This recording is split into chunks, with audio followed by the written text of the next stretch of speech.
Yo mga idol, kumusta? Mandrive mga sports tipping nga pala. Ating pag-usapan, Barangay Nibra, Justin Brownlee.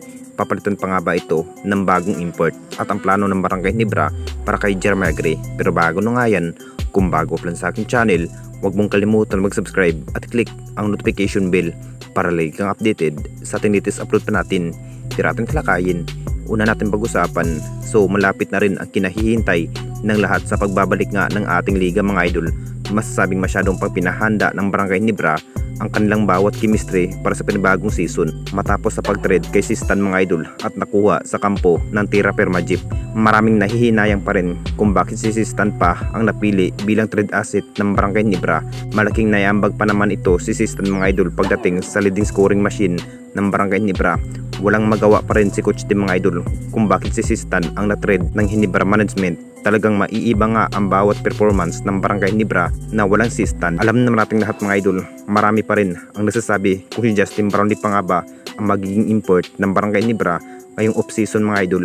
Dahil ang plano pa rin ng Barangay Nibra nahuhugot pa rin ng panibagong caliber MBE import. Sa naging bawat laro nga sa naging import sa ibang kupunan mga idol, mahusay pa rin at mabilis sa outside shooting. Pero sa naging sinabi nga ni Coach Tim mga idol na si Justin Brownlee pa rin ang magiging import ng Barangay Nibra. Nakita naman nating lahat mga idol kung gaano kahusay sa bawat laro nga ni Justin Brownlee. Masasabing kabisado na rin ni Justin Brownlee sa bawat sistema ng Barangay Nibra. Sabik na rin si Justin Brownlee mga idol na makapaglaro muli sa ating liga matapos sa kanyang doping test issue at hinahanda na rin ni Coach Tim sa bawat role nga ang kanilang bagong player ng Barangay Nibra. At dito na naman tayo sa isa pa nating balita. Barangay Nibra, Jeremiah Gray, ang plano ng Barangay Nibra. Alam na nating lahat mga idol sa naging status pa rin sa ating nasabing player na si Jeremiah Gray mga idol. Masyadong ilang buwan na rin ito si Jeremiah Gray na hindi nakapaglaro sa bawat laro ng Barangay Nibra dahil sa kanyang may iniindang guto injury matapos sa PBA Youth Tour mga idol. Masasabing mas grabe nga ang pagkaka-injury ni Jeremiah Gray sa nagdaang laban mga idol sa PBA Youth Tour. Kinakailangan pa ba ito ng Barangay Nibra ang isang Jeremiah Gray? Ang plano pa rin ni Coach Tim na gagamitin na nga ito dahil nare-recover na rin ang guto injury ni Jeremiah Gray. Ito na rin ang panibagong gunner ng Barangay Nibra.